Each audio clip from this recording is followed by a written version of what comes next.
Good evening, everyone. We're just going to kind of chat tonight. If anyone watching has any questions, uh, maybe we'll go off with the topic that you have. So we're going to do your topic tonight. And Jason and I will talk about that. If you're interested in it, we might bring you into the studio tonight on Unraveling the Darkness.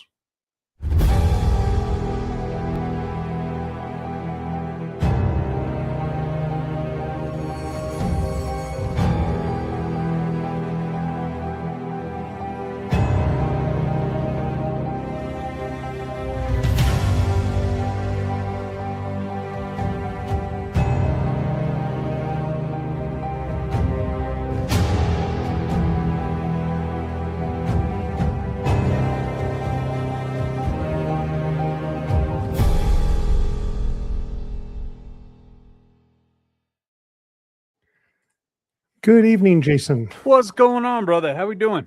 I am good. How are you? Good, man. Doing good. Good. Not sure where our guest is for tonight, so we're going to just talk about some stuff for a little bit. Yeah, let's roll with it.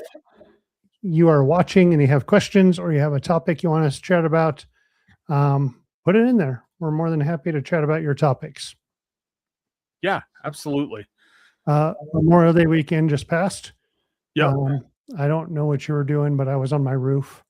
Oh, I'm kind of glad. Well, I guess you can. You can see. Oh, good God. Yep. Sun. Yep. Yeah, it was rough. Damn. Yeah. No, we decided to get up out of town and just do a drive on, what was it, Saturday, because I've never really explored Red Feather Lakes a whole lot. Oh, yeah. And so we went up there with the goal. It's like, okay, we're going to get up to like Red Feather Lakes proper, which, is in, for the people that don't know, that's like it's a little like township, I guess, like a cabin community in northern Colorado, just south of Laramie. And it's kind of it's up in the foothills, starting to be up in the mountains. And so we just kind of was like, all right, let's get to Red Feather Lakes proper. And then we're going to turn off Google Maps and we're just going to pick roads and we're going to drive all freaking day and just explore. And dude, we ended up finding this road that I did pull up Google Maps and I think we were like 36 miles from any other sort of road.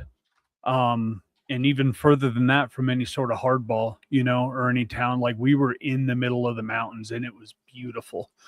Yeah, just this little like 2-lane dirt road. Didn't see one person the entire day we were up there. And yeah, it was wonderful. So got some places, potential squatching places that, I marked on X. So gonna do some research into those spots, but saw some moose and we were pretty isolated up there and it was wonderful. And then we come down this little it was massive set of switchbacks, but just this little dirt road and popped into this valley, you know what I mean? That it was just like, it's like, oh yeah, it's you're 2 hours and 20 minutes from Fort Collins. And it's like, oh crap, we are out there. Like, it's like, well, that's where them squatches are, right? Exactly. Yep. So it was great, man. Like we were gone on probably about 10 hours, 11 hours that day. Just spent most of the time in the middle of nowhere. It was a nice little recharge. That's great. Yeah. Gene and I did some stuff Saturday around town. Sunday, got up on the roof. We have solar panels, and what I didn't know is the pigeons will nest under them, and I guess that's pretty common. Makes sense. So yeah. I had to get netting to put around there to keep the pigeons out. So that took Stepson and I most of the day, and it was hot on Sunday, and it was hotter on the roof. So I bet, yeah, you're going to be cooking up there. Yeah, it was nice too. It was a beautiful day. And then vegged around on Monday, because just didn't want to move. Yeah. I don't blame you. Yeah, you're looking a little toasty on the head, dude. Yeah. Remember that I think it was a Hardee's, and somewhere in Nebraska they had the camera up and I could see the screen there, and I'm like, oh man, this is getting thin. Like, yeah, all of it's super red. And I was like, oh no, Yeah. what did I do? Yeah. Yeah. I'm And not meanwhile, I have been shaving my head since I was 15 years old. I turned 43 this year. And look at that beautiful head of hair. we were chatting last week, you and I saw That's that. what made I me thought want you to were bring it wearing up a tonight. hat. Yeah. I was like, oh, it looks a little weird to me. Yeah. How does he run his fingers through his hat? Yeah. Got a couple watchers. If you have a topic, we are going to talk about your topics tonight. So post something in the comments and we'll run with it. Yeah, our guest, we're thinking either time zone mix up or maybe he like we all seem to do on 3-day weekends. Today maybe Tuesday for him. That's actually worked in my favor. Like there were a few times today I'm like, shit, it's only Tuesday. How am I going to get through this week? And it's Wednesday. I'm good to go because I just got to work tomorrow. And then I took Friday off because my son's graduating. Oh, So, yeah. yeah. So I had a long weekend last weekend and I get a 3-day this weekend because of it. So Nice. yeah. Yeah. I think what was it, like 2:00? I text you. I'm like, oh, yeah, it's Wednesday. Yeah. I love them, but they're weird. Yeah. They throw So, you off. Yep. Congratulations to Ashton for graduating. Yeah. He's busted his butt. So that's good to see him. It's bittersweet, right? Seeing your kid, grow up and getting ready to move on. But at the same time, it's like, it's cool to see all their hard work pay off. So, Right. Well, and I mean, a couple of weeks ago, we got a text from Michelle from our group, his first job. Yep, that's right. Yeah, he's he got his first job a couple weeks ago, and he's a working man now. Michelle and Yep, yeah, that's awesome. Making the big bucks, and had to go set him up a bank account and all that stuff. Oh So boy, yeah, no, moving next on. thing Up, you know, he'll be out on his own. I know. Not soon enough, right? Yeah, yeah. He's looking. He wants to be an electrician. I think is his latest thing. So he's going to look at that. So. Heck He yeah. wants to get into the trades. I'm like, that's awesome. Yeah, lots of money there. Yep. So, yep. A few more people watching. Sweet. Yeah, post your topic. We'll chat about it. We'd love to. We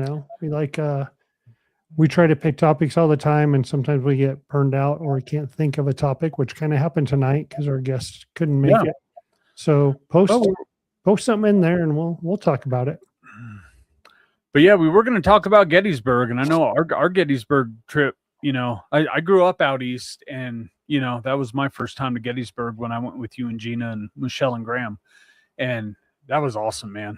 It was such an amazing place, like how they've been able to preserve, the history out there. And we went out during, what's the 3 days called? They call it the battle days. What's it called?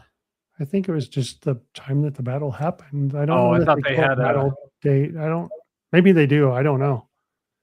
Anyway, but yeah, going out there during that and, just picturing the population of Cheyenne, yeah,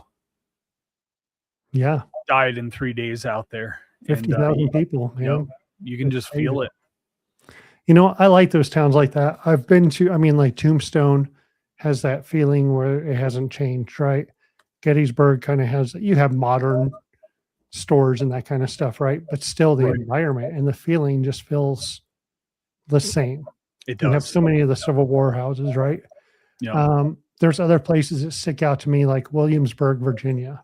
Yes. Now you go back to Revolutionary War. Yeah. And I was like, that's pretty cool. Yep.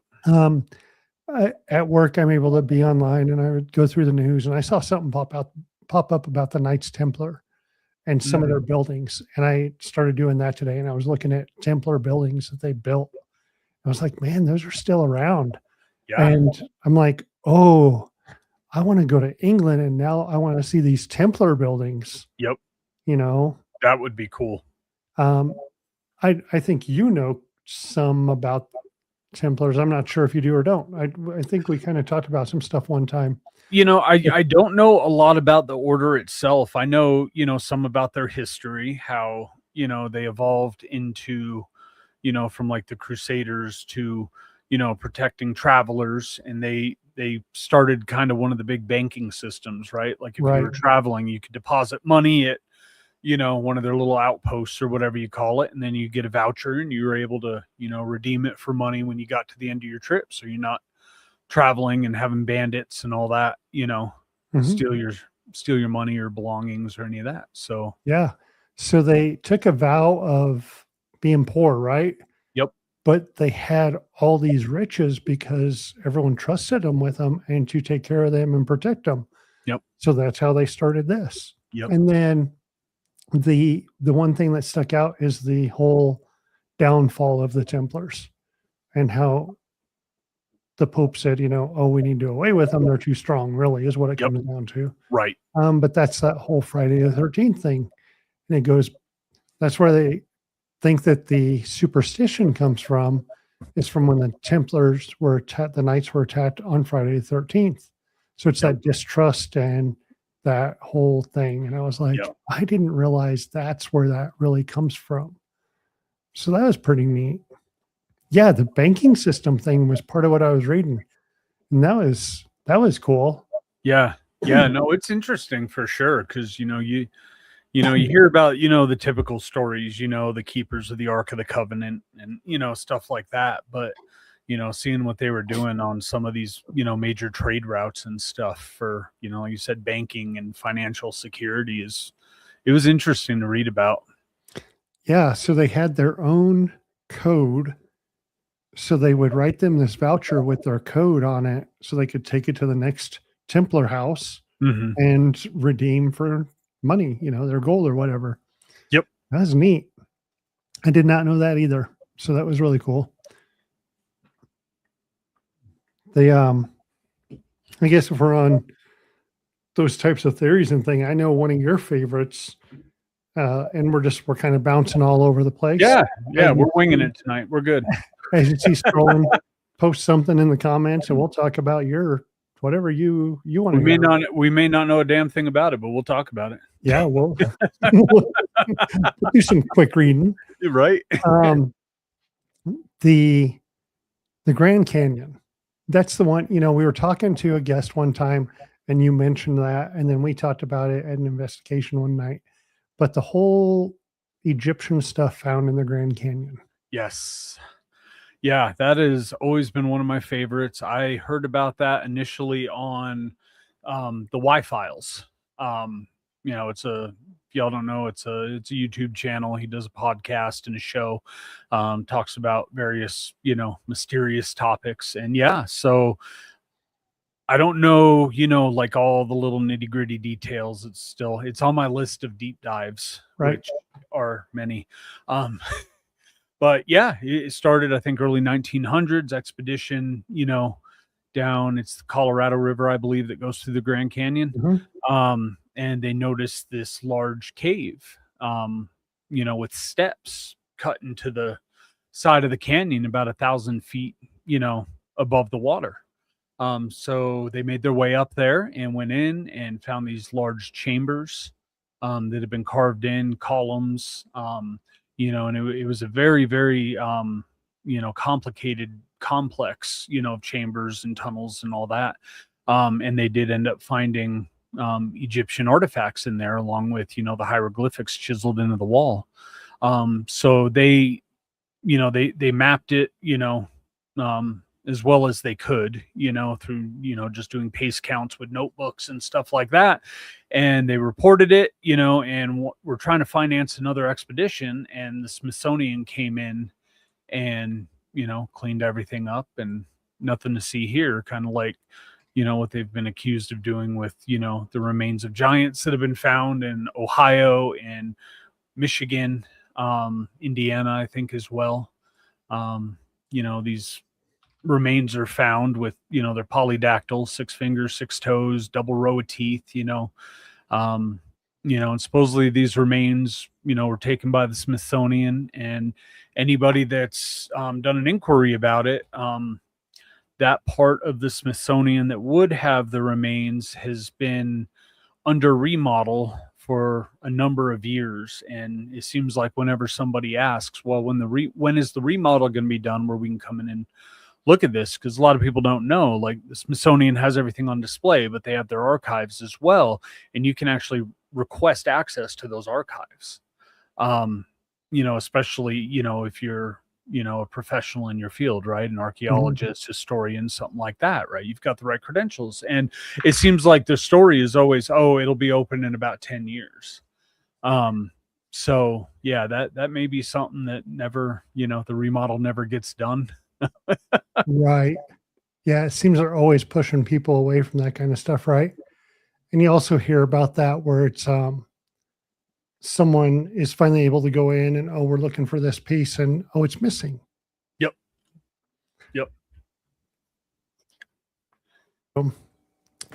Kevin, if you can hear us, re-click the link. It should bring you right into the studio. I can see you over there in the comments. So yeah, that's that whole thing about the Grand Canyon, and they don't let anyone into that area. Like, that's super sketchy, right? And then I want to say Expedition X or Expedition Unknown tried going out and checking it out, and they had a guy that, supposedly knew the spot, and they were going to look at rappelling. I think it was 2,000 feet down to the cave from the road. And all of a sudden, all these aircraft started appearing and flying below the rim of the canyon, which the entire Grand Canyon below the rim is a FAA no-fly zone. So very illegal to do so. And then all of a sudden, they're about ready to go check this area out, and, aircraft start appearing, below the rim of the canyon. So. Wow. Yeah. That's pretty crazy. Yep.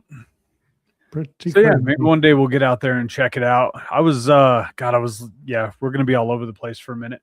But I was listening to a Sean Ryan episode today with Jared, the guy who owns Skinwalker Ranch. And that's a show I need to get caught up on, because they were talking about some stuff that sounds amazing. I've been into Skinwalker Ranch since, early 2000s, back when Bigelow owned it. And, I used to work the oil field out in Vernal. So I would, every spare chance I had, I would go and park outside the ranch and just, camp out there. Right. But I guess some of their experiments they've done involve shining a laser up into the sky. And he's saying, Jared was saying that the laser would go straight up and then bend above that, through that anomaly that's above the ranch. They've shot rockets up, and it appears, like the rockets hit something, a couple thousand feet in the air. So they're really digging into what this anomaly is now. Wow. We see Kevin in the comments trying to get in. We can't get you on until you're in the studio, but you're not in the green room of the studio. Yeah, he says he's in the waiting room. Yeah, but he's not down here. And we don't have a waiting room. Tried to enter the studio again. I don't know. Shoot us some message over on the Unraveling if you're on Facebook, Unraveling in the Darkness, and I can get you a new link to see if you can click that one and get in. That's the best we can do at this point, I think. Yeah, the whole Skinwalker Ranch story has always really interested me. I think it was in, the 80s, there was this family that, bought the ranch and moved in, and cattle mutilations and a bunch of strange things, going on in the ranch. So this billionaire named Robert Bigelow, who owns Bigelow Aerospace, actually bought the property, and then used it for, he has this project called NIDS, the Northern Institute for Discovery of Science, and he brought them in and started doing all these experiments out on the property. They actually had like these cattle corrals, right, with these observation towers built onto the corral, and they would stake cattle down so that the NIDS guys could try to observe cattle mutilations in real time. And if you look on Google Maps, you can still see some of the old bait pens that are out in the West pastures. Wow. Yeah, you'll see these like little square corrals, with like a guard tower looking thing on it. Is that part of the organization that took they took like the sightings?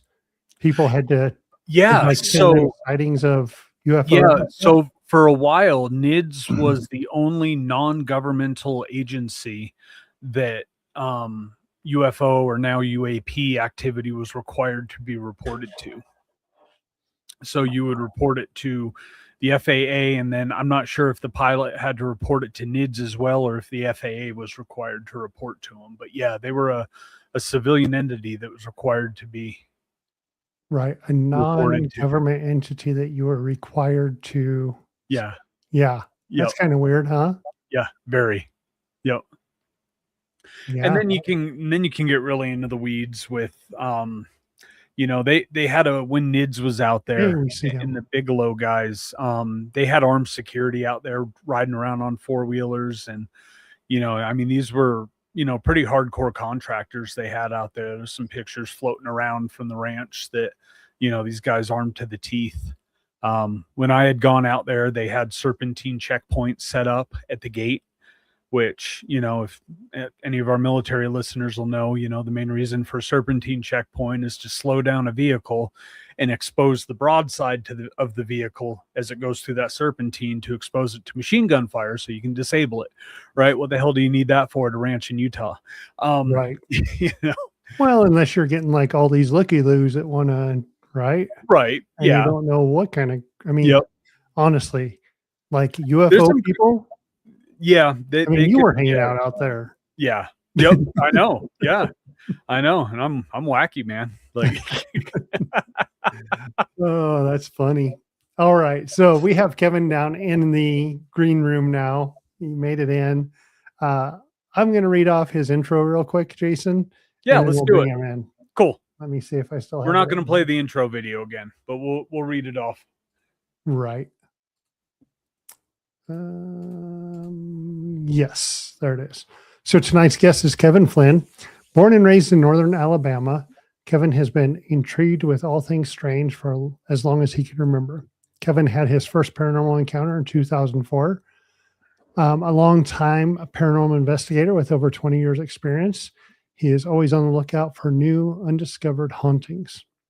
In 2012, a strange neurological ailment presented itself in Kevin's life, unlocking an unusual ability to hear, see, and speak with the dead.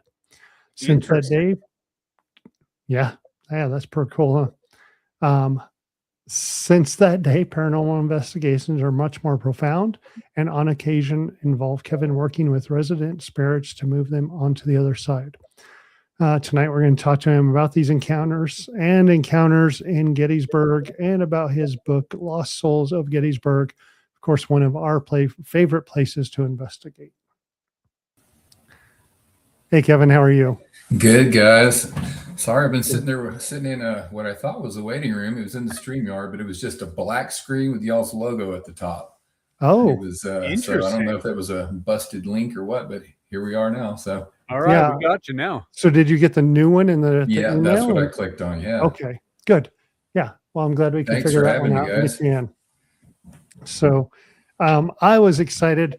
I heard you on a podcast a few weeks ago, and I was like, oh, this guy's talking about Gettysburg. I've been out there a couple times. Most recently, I took our team. Not only do we have the podcast, but Jason is part of our team with Way Out West Paranormal here in Cheyenne. And it started out as a vacation for the wife and I, and then we threw it out to the team, and everyone was like, yeah, of course we'll go. So we went out there and had the most amazing time.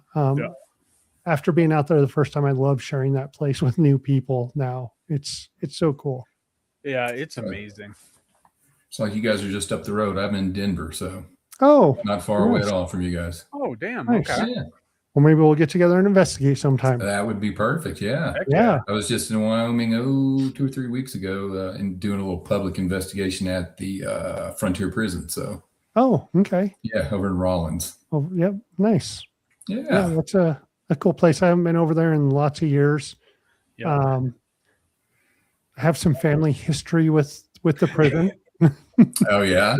Yeah. Someone So incarcerated there at some point. my uncle spent a little time over there. Ah. He told me, he's like, yeah, when you go over there, check this spot out and check this. This is where a guard was killed. You know, I did a year and a half for a pound of weed in like 78. Oh wow. That's a lot of time for some weed. Yeah. Right? Well, back, yeah. Now it'd be like, oh, okay, yeah. Well, here's a ticket, right? So I don't know, pound, but so let's hear about Gettysburg, what you experienced out there. Oh my gosh, what didn't I experience is more of the question. Myself and a good friend of mine that I have known ever since I was in 7th grade, we pretty much started our own little paranormal little gig a couple decades ago, and Gettysburg was always something on the bucket list, but making it happen just never seemed to happen until about 3 years ago. And a few years back, we took it upon ourselves to go and hit as many places as we could, stay in as many well-known haunted locations as we could, and find places that aren't talked about so much. So when we went, we stayed in numerous places, from the Farnsworth House to the Tilly Pierce House. Mm-hmm. And I think we stayed at the Balladary Inn, I believe it was, the last night. And we visited, obviously, we hit all of the battlefields. You know, we went to the Sachs Covered Bridge. Mm-hmm. And then there's another bridge that's down the road. I'm curious if you guys have ever investigated it. It's literally half a mile down the road from the Sachs Covered Bridge. And I think it's called the Eisenhower Bridge. And it was built after the Civil War. Now that's a big iron bridge, right? It is, yes. So and it has tons of activity. It actually had significantly more activity that we experienced than the Sachs Covered Bridge. But I think that was kind of due in point to the couple of times we were out at Sachs. It was extremely windy, so it was kind of tough to pick up on any of the audible stuff. We kind of had to go back and look at our footage and listen really closely to our audio recordings. And this other bridge is situated almost kind of back in the edge of the tree line and stuff, so you don't catch quite as much wind activity there. And we got lots and lots of kind of residual gunfire there during the daytime and the nighttime. Cool. So those were that was one of the great places that not a whole lot of investigators know about unless you've been there multiple times. And the only way we stumbled on it is when we were at Sachs one night. A local pulled up in his truck just to come out there and see what he could pick up. And we had a conversation with him. He told us, hey, just, go down the road here, take a right. And then your very next right on, I can't even remember what the name of the road is you'll run into another bridge right on this same river right here. And we checked it out and it was great. We went back there, I think 3 times over 3 days. Wow. So yeah, I heard you talking about that. So everyone knows I listen to the Dave Schrader podcast, and you had a great interview with Dave. Dave has helped us out with some great things for our teen events. And I heard you talking about it. I went and looked it up and I was like, man, that is so close. And probably no one there. Anyone that's been to Gettysburg knows that Sachs Covered Bridge is a very popular spot. Exactly. And there's always people there. So. Yeah, we ran into people numerous times. I think we were lucky to get maybe an hour and a half to 2 hours by ourselves right in the dead of night. That's and then, people were coming in and going. So you just kind of have to take what you can get. We were lucky enough to get the same. We had about an hour and a half where there was no one. Mm-hmm. And it was that place when I think it may get overwhelmed with so many people, but with just us, boy, it was crazy. There was a lot of activity. Well, and then, we were there. There were 3 of us. Yeah. So it was pretty good. That's how the edge has the lacing, the lacing of the wood. Jason had turned on his light, and Michelle got dive bombed by a bat coming through one of those. I felt so bad. Yeah, me and her both peeking out over the edge, just looking at the water, and I turned my flashlight on to see something, and all of a sudden a bat just dive bombs us, and I don't know. I'd say it was probably within 6 inches of getting in her hair. You know, she Oh, handled wow. it well, though. I'll give it to her. She was good. That was probably a good scare. Yeah. Yeah. But So, yeah, no, when we had that quiet time on the bridge, you know, for like an hour and a half, you know, we were getting so much stuff, like Aaron said, and then this other like small group came and they were really loud, and all that, and we start getting, you know, on the PS devices, you know, we start getting like rude, loud, arrogant, you know, and stuff like that, and it's like, yeah, we hear you, dude. You know, like, so I think it does kind of like the quiet, you know. Yeah, the fewer the people, the better. It seems like they might be a little bit more engaging. Yeah. yeah. So of all the places that you stayed and you try to cover in that short amount of time, what was your favorite place to be at and investigate? It's probably going to be a toss up between two places. Let me preface it actually by saying 3 places, but I wouldn't count one of them as an investigation. One place was literally, we just did a daytime tour of a building, and on the second floor, they had a museum of haunted and cursed objects there. I'm not sure if you guys have ever been there before, but it's small. It's not very big. It's literally just like 3 rooms on the second floor. But that stuff in that museum will talk to you, literally. And we had some significant experiences in there just while we were walking around with the tour guide. And the third room is the one where they have these so-called cursed objects, where they'll have the one object. To me, when we walked in there, our tour guide said, okay, I want you guys to just walk in and just tell me, which each of you, what object in here are you drawn mostly to? And right as soon as she finished the sentence, I pointed at a round object sitting in the corner of the room, very non-distinct. It was covered in a black cloth and it had white bindings on it. And then my friend, John, he picked a kind of an ornate wooden box that was sitting against the wall on the opposite side.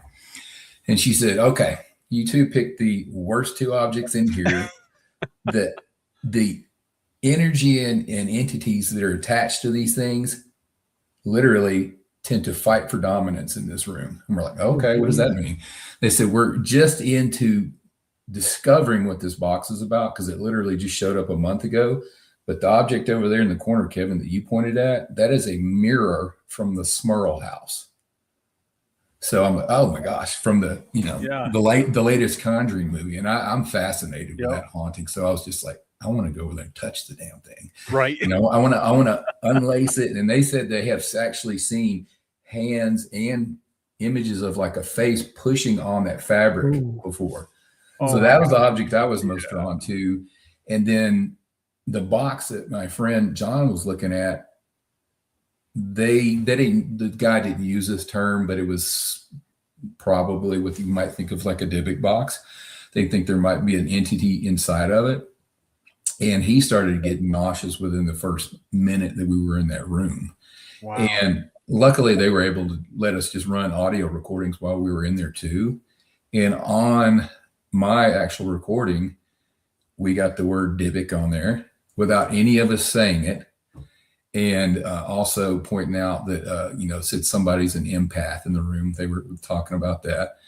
So I was pointing that towards him since he was feeling that part of it. But that was, like I said, not really a formal investigation, but they do allow people to go in there and actually formally investigate that. So next time we go back, that is one of at the top of our list. Absolutely. Now, as far as like formal investigations, it's probably going to be the orphanage and the Jennie Wade House.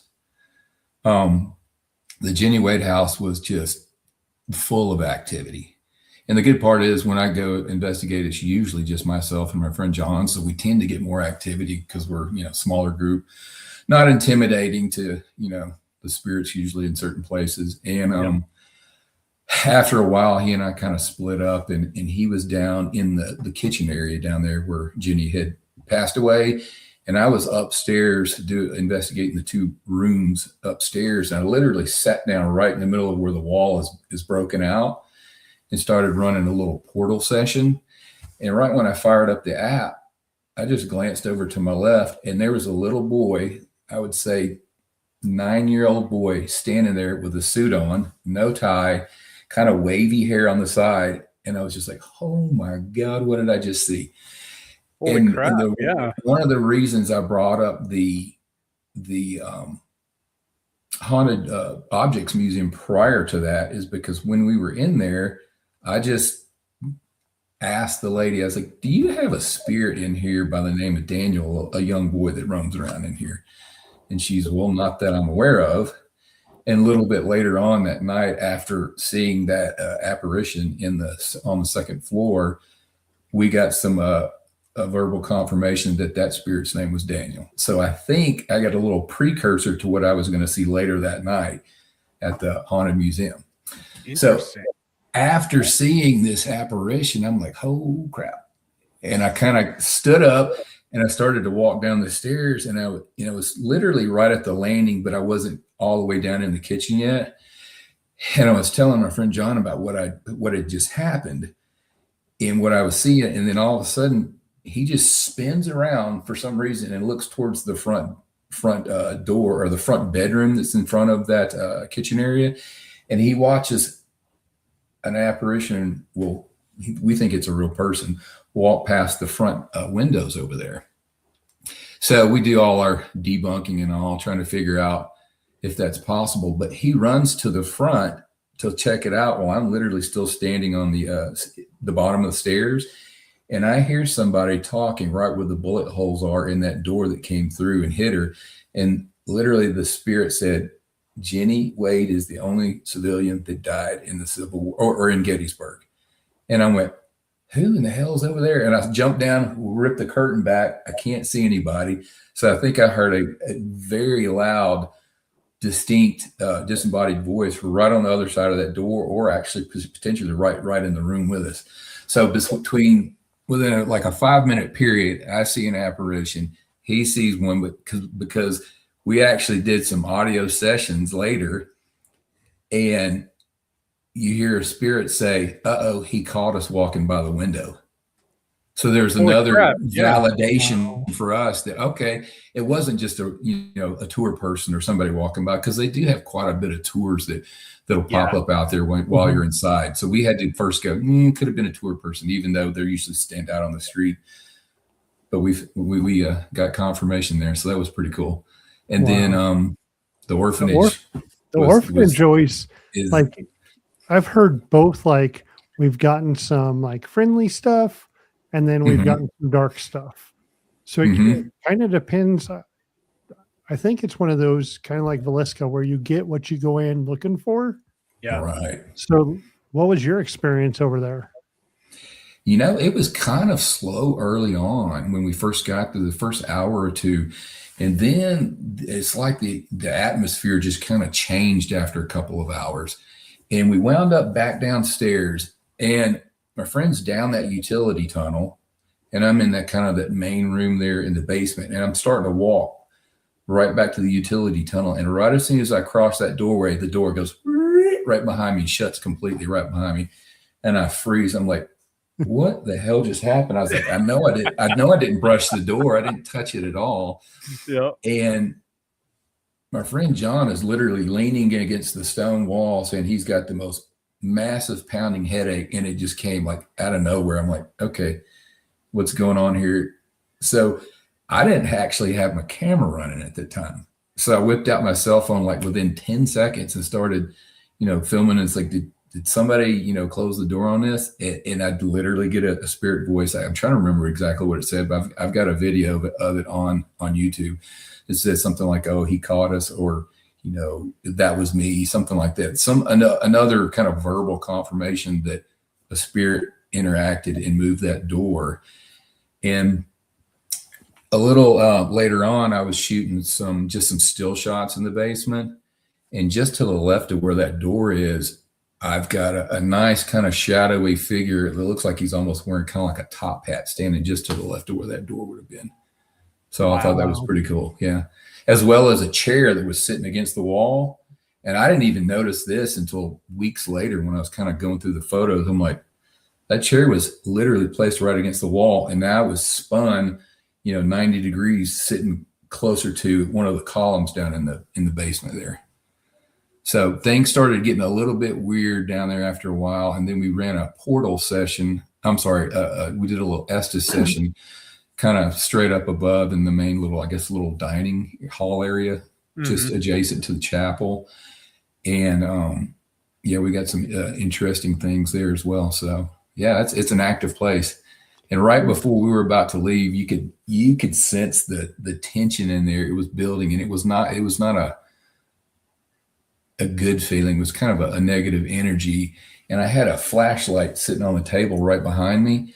And my friend John said he watched the lanyard for that thing lift up and drop down right behind me. So, yeah. And I got an EVP that disappeared a matter of a day later, but you can hear something that sounds like a combination of like a horse and a pig kind of snorting. And when I went to replay that same recording a few days later, it's not on there anywhere. Interesting. Have you guys ever had audio evidence just disappear days later off of your recording? I can't say that I have. I feel like there might have been something from like Fort Laramie that I was looking for one time. Mm-hmm. And I feel, I'm like, oh, it's in this spot. And then just nothing. Yeah. Nothing. And I'm like, but it can't be gone. Maybe it wasn't there. So no, I'd say the closest we've had to that, at least is way out west that I can remember, is when we were in the vault of the museum and we had multiple cameras around this vault, right? Oh. And every piece of equipment we had malfunctioned, but it happened one at a time. Like something was going around to each piece of equipment and turning it off. And Aaron still has, what is it? A FASM cam? Is that what it's called? Mm-hmm. A FASM cam that hasn't worked right ever since that night. Just can't get it to turn on. And then when you do get it to turn on, you can't turn it back off. It's just, it's something. Yeah. Something happened to it down there.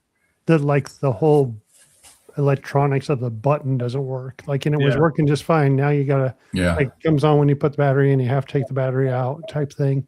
So it messed with the internal electronics somehow. Yep. Yeah. So we had a voice recorder, 2 cameras, and then across the room we had another voice recorder, and you can time everything where it went to the first recorder, then the 2 cameras, and then the length it takes to walk this room, and then that other voice recorder turned off. Yeah. Wow. Yeah. Pretty cool. And we were talking about Gettysburg at the beginning of the show, and I wonder if a lot of that, the spirit activity goes back to, they really try to keep that town true, right? It's 1863. When you roll in there, you can feel that energy, and you can just tell that they're not really changing town. There's modern businesses, but all the Civil War buildings, all the stuff, and people really embrace, the Civil War was a big deal, and they really embrace that in those towns. But I think they do it even more. So I wonder if that keeps that activity keep it that way. Yeah, right. Right. I feel like there are layers there. I think there's, potentially, we'll use Civil War as present, but past, present, and in modern times, I think there are levels of spirit activity happening there. It's not all just from the Civil War.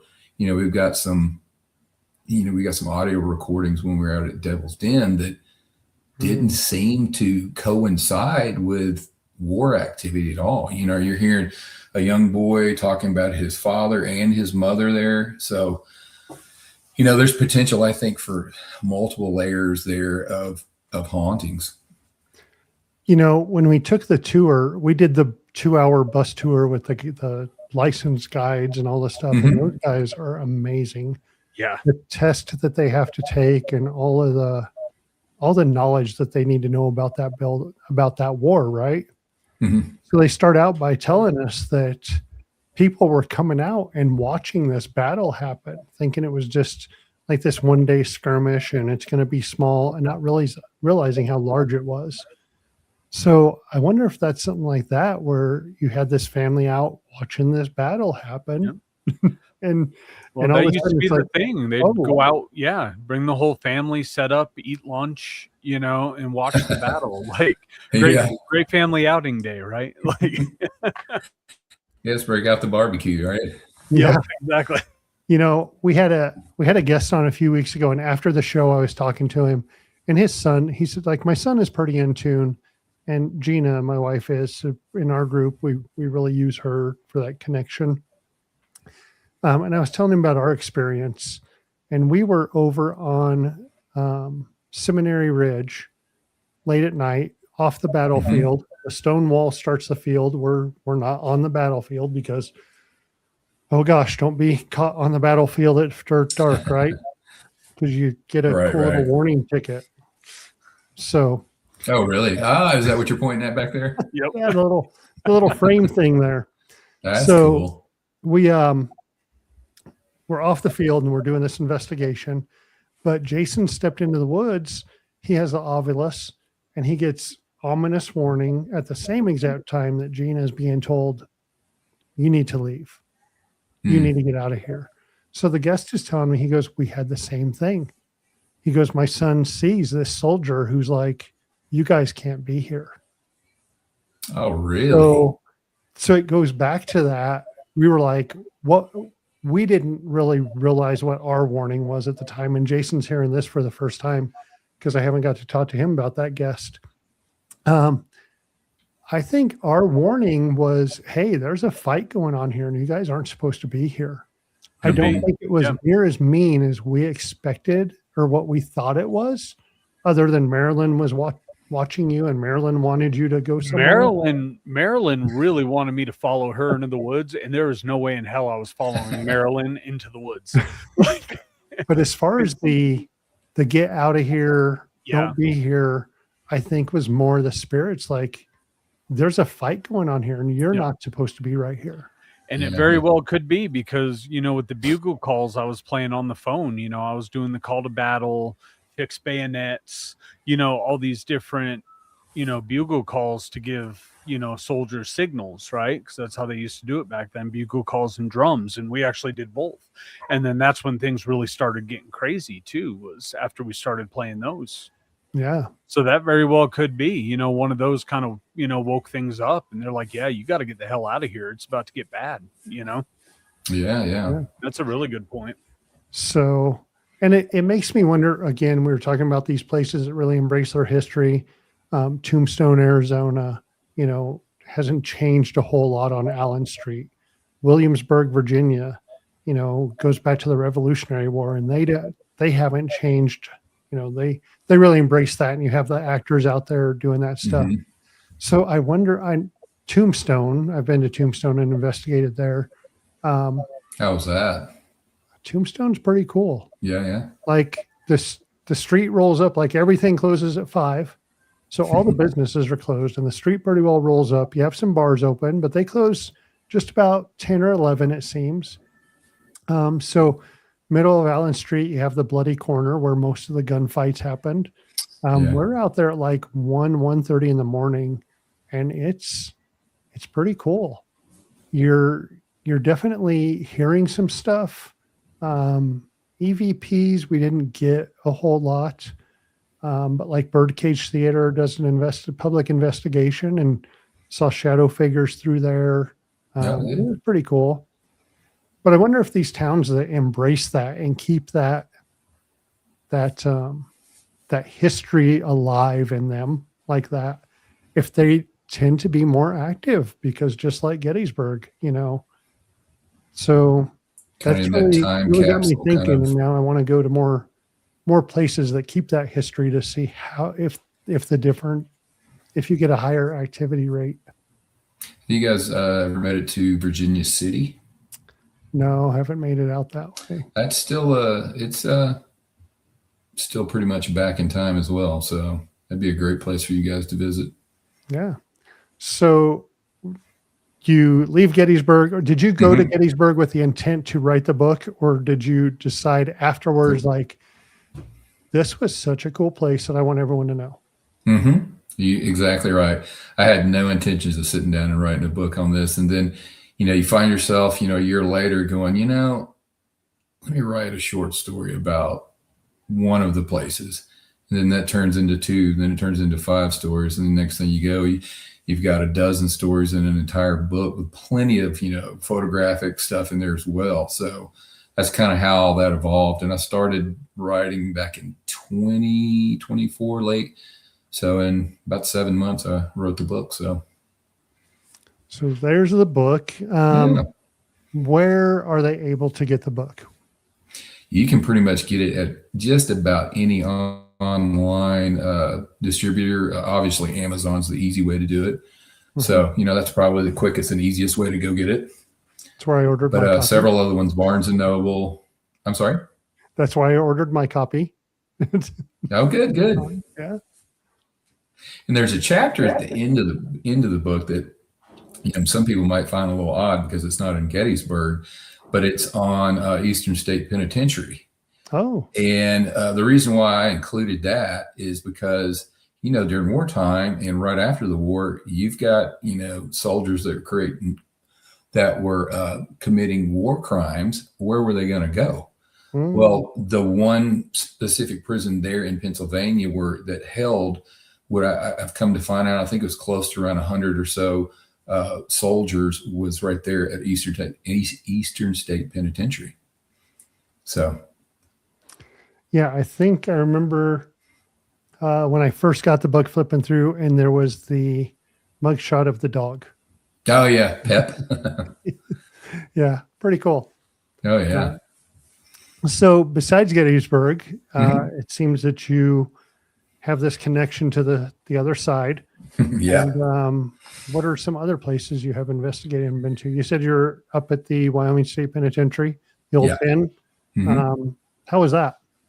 I loved it. It was great. The only bad part is I was there on a public investigation, so there was like 50 people there. Oh God! Yeah. But I found a way, during the night, like 1 o'clock in the morning, where I was able to slide down one of the smaller cell blocks. I think it's cell block C, and just slip in there by myself for hopefully 15 minutes, and before other people walked in. But I grabbed a lady and her daughter also. They were from Colorado Springs, and they kind of tailed around with me, and we got some excellent activity going on dowsing rods while we're down there.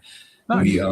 The funniest part is that right when we started our tour, they broke everybody out in like 3 big groups, and we were in cell block C. And right when we came into cell block C, I got a particular name, Dave, and I'm like, well, let's just see where this goes. And then all of a sudden, clairvoyantly, I was able to start seeing this pretty hefty looking dude, bald on top, the hair ring. And he's just kind of marching his way down towards me. And then he just kind of hangs out and sits there. And then a little later on, once we left that cell block, I was talking to the lady and her daughter, and she goes, well, I got the name of Henry. I'm like, well, you're psychic? And she goes, no, I don't know where I got that from. And we went back to that area later, and we think it was one of the prisoners that had gotten executed by the name of Henry.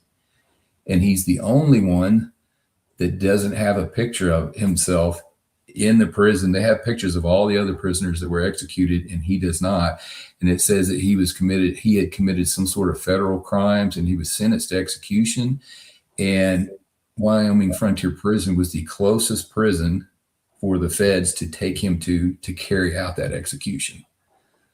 Interesting. So we think she was getting information off of him, but her daughter later that evening went under the Estes session on 2 occasions and threw out Henry and Dave, both the 2 names that her mom and I had both pulled out, which was really cool. So yeah, I like that place. I tend to go a few pretty good, size locations each year as far as like big known haunts, and going to go here in end of July to St. Albans in Virginia. Nice. So I'm looking forward to that one. I've been wanting to go there for years. Been to the Sally House a couple times, and that place is beyond ridiculously haunted. And it's haunted by not normal ghosts, that's for sure. But I found my first name, Kevin, written it looked like in chalk on the outside, kind of stone windowsill on the deck on the backside. And I didn't know it was there. My friend, he had walked outside. We stayed there for 2 days straight. We never left the house. And we go out back, and he's flagging me. He says, come here, come here. I'm like, what? He goes, look at this. But we had, have you guys ever experienced an apport, where an object just kind of disappears from its current location and reappears somewhere completely different? I mean, not during an investigation. Mm-hmm. I'm trying to think, but I don't think so during an investigation. I mean, maybe around the house, right? But Yeah, not- we've had that doll in the Knights, or in the building Oh. of the Knights, that clown doll that's like, we know we put it here, where the hell did it go? And then it would be in Right. another room. Right. Or, Yeah. In between public investigations or something. Yeah. It'd be moved and okay. So we had a little scale-sized car that was sitting on a kind of a triangular shelf in the corner of the main room in the Sally house. And we'd seen it a million times, and we both went, where did that car go? It was a little purple car. And we even looked back at our videos like, yeah, it was sitting right there. And then about almost a full day later, it appeared on top of the DVD player underneath the TV.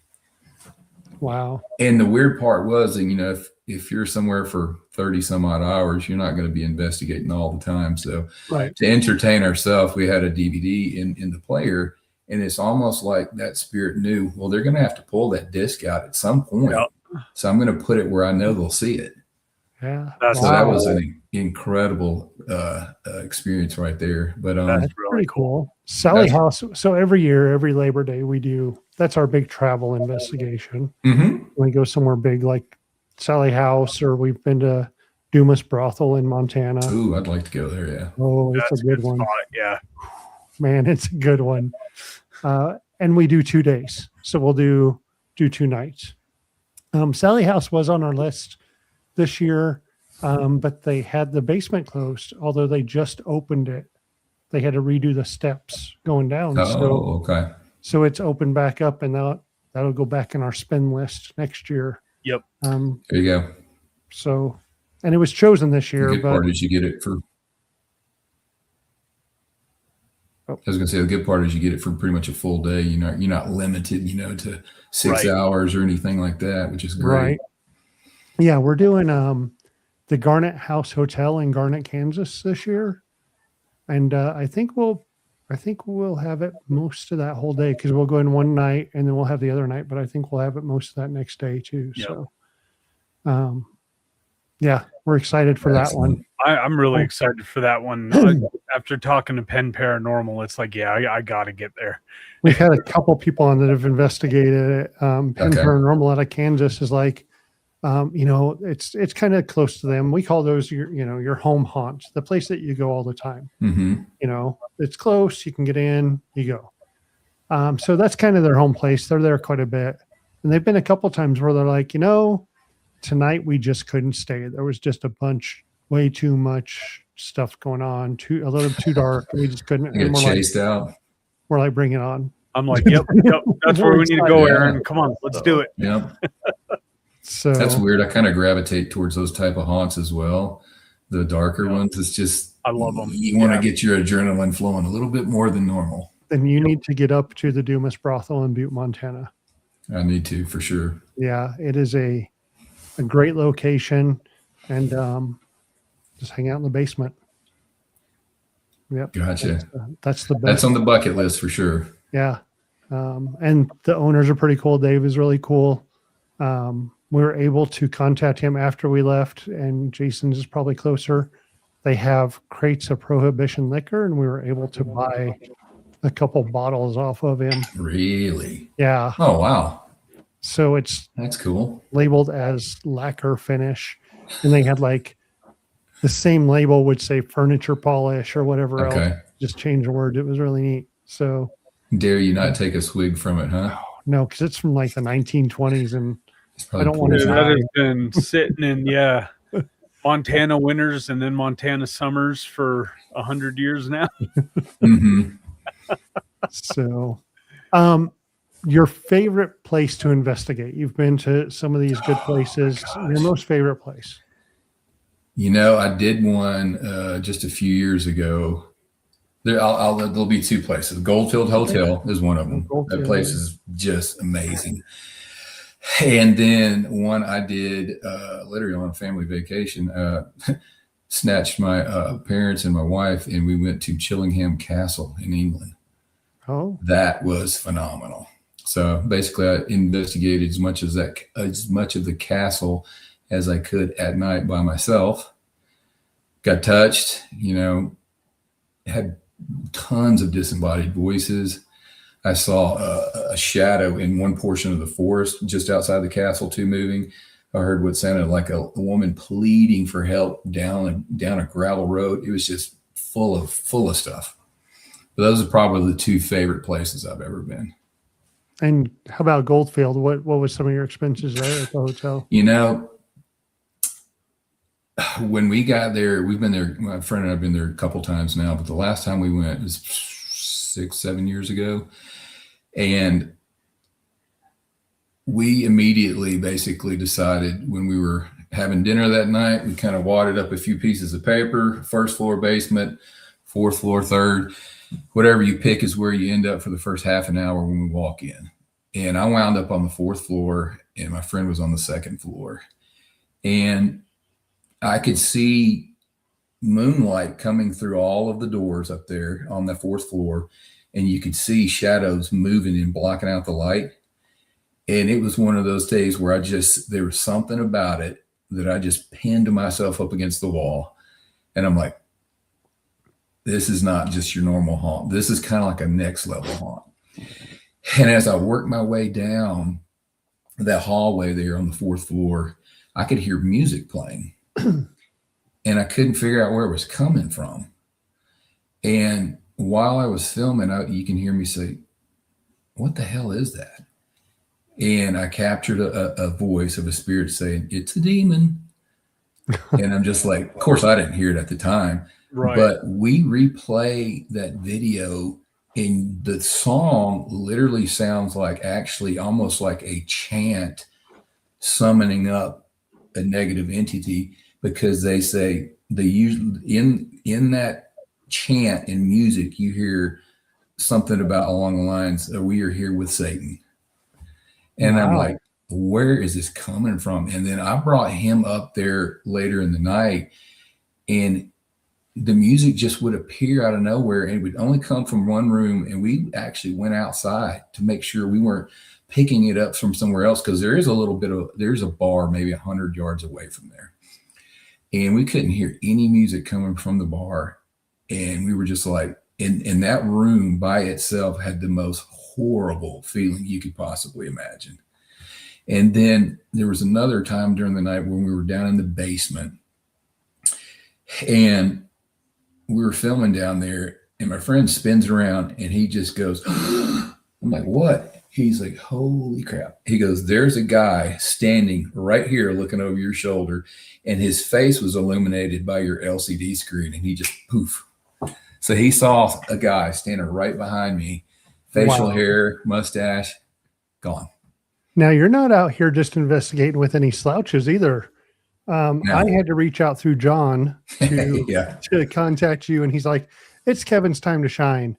Yeah. And I just want to let everyone know that you're hitting these places like legit, I mean, most of us, right? Mm-hmm. But he had a show. He did some Deep stuff. South Paranormal. You're investigating these places with, and doing it the right way is what I'm getting at. So that's awesome. Yeah, he and I had been at it much longer than he was, kind of before he started with the kind of the Bama Boys and the Deep South crew. But yeah, he and I started it all, so it's good. Nice. It's good that he and I still want to get out at least a couple of times a year and go to some big haunts. So it's fun. So my next question is always like a bucket list, and you said Dumas was on there. What's the top of your bucket list? Oh man, you got me now. Oh, I can tell you right now.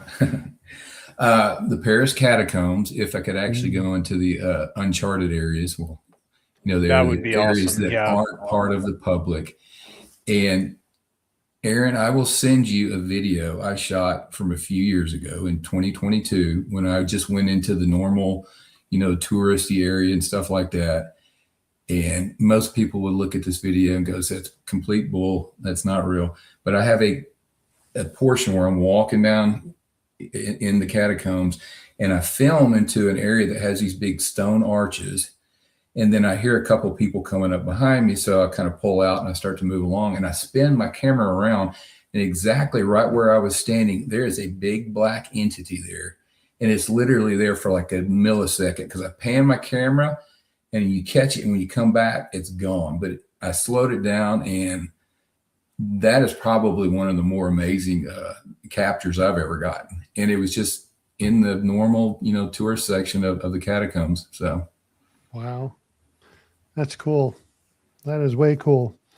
Well, Kevin, thank you for Yes. coming on tonight. Sorry we couldn't get you in quicker. Hey, it worked out. We'll definitely stay in contact. Down in Denver, we have a couple of cool locations that we've investigated down there, a couple music venues Mm-hmm. that are pretty good. We head down that way. We'll contact you. Bring on an Yeah, what's the name investigation. of Yeah, your that'd be a group, good guys? time. Yeah. What's the name of your group? I'm sorry. Way Out West Paranormal. That's right. Well, that's right at the top of the screen there. Okay. Yep. Yeah, that'd be great. Tag along and do some investigating with you guys. Heck yeah. Yeah, for sure. Thank you for having me on. Yep. Hey, we're going Yeah, to throw you into the thanks for green coming on, room and close out the show, and then we'll catch up with you real quick. Okay, sure. Well, I'm glad we were able to finally get him into the studio, and I don't know. Yeah, a what little was the broken StreamYard line. hang up, but Yep. But it all worked out. Again, Gettysburg, one of the most amazing places that, I've Yes. ever been. Yep. So, yep. And it's close to my place I want to go. I want to do one at Leakin Park. yeah, you can do that. Yep. That's what I figured. I'll solo out there. Screw it. That is such a sketchy area. It really is. So, well, we thank you all for coming tonight and watching the show, and we will see you next week. All right. See y'all next week. Unraveling the Darkness would like to thank Horn Paranormal Research for sponsoring our show. If you're craving more paranormal content, don't forget to check out our YouTube and Facebook channels at Way Out West Paranormal and Unraveling the Darkness. You can catch all of our episodes of Unraveling the Darkness on Apple Podcasts, Facebook, and YouTube. Be sure to like and subscribe, as it helps others find the show and join in on the paranormal fun. Thank you so much for tuning in. Until next time, keep your lights on, stay safe, and remember, the truth is out there, and it might just be closer than you think.